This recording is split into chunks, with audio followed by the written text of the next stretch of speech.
So let's think about the 6 steps of sales that are probably the most common steps around the industry at the moment. And here they are. Now these came through, when I first started in the industry in 1988, we were learning the 7 steps of sales. And we talk about the meet and greet. We talk about the needs analysis. We talk about doing a complimentary session. We talk about the price presentation. We talk about asking for the sale and overcoming any objections. If you've ever done any sales training, I bet if we peel that training back, we could probably pigeonhole it into these 6 steps.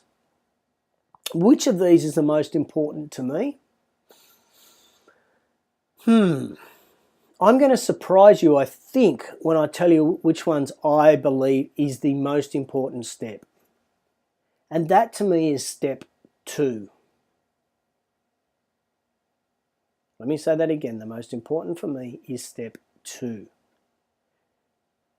Because at step 2, this is an opportunity for me to truly understand the client that's in front of me. Truly understand what their problem is and truly show them how I can solve that problem. And during that step 2 is where we're going to build a relationship. I'm going to get the client to like me, and I'm going to get the client to trust me by asking questions, by being physically present and mentally present. More important, mentally present, listening to all their answers. And I find a lot in the sales process, whether it's memberships or PT, is that we rush through step 2. If you did a really exceptional step 2, you wouldn't even need to do a complimentary session. You could go straight into a price presentation.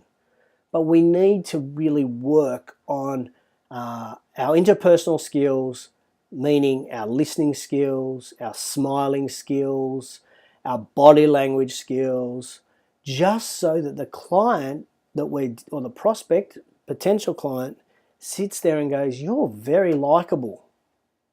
I want to train with you." Step 3 is your opportunity to show your expertise. Is to show that all the positioning work you've done about being an expert is now coming to fruition. Step 4 is where we get our head caught up and we go, "Oh no, I've got to tell them how much it costs, I've got to tell them how much it costs, I've got to tell them how much it costs." When we get stressed out like that, it's going to come across that we're worried about the price. Subconsciously, we'll be giving a message off to that prospect that we don't believe in our pricing, that we don't believe that it's the right price.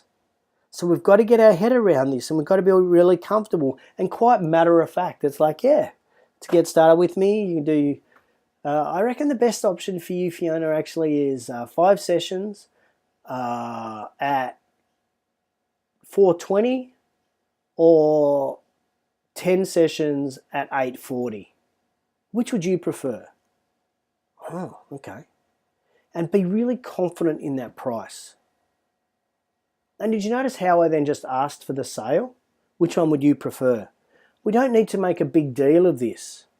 So if I was breaking the time up, let's imagine I've got a 45-minute time here for a complimentary PT session.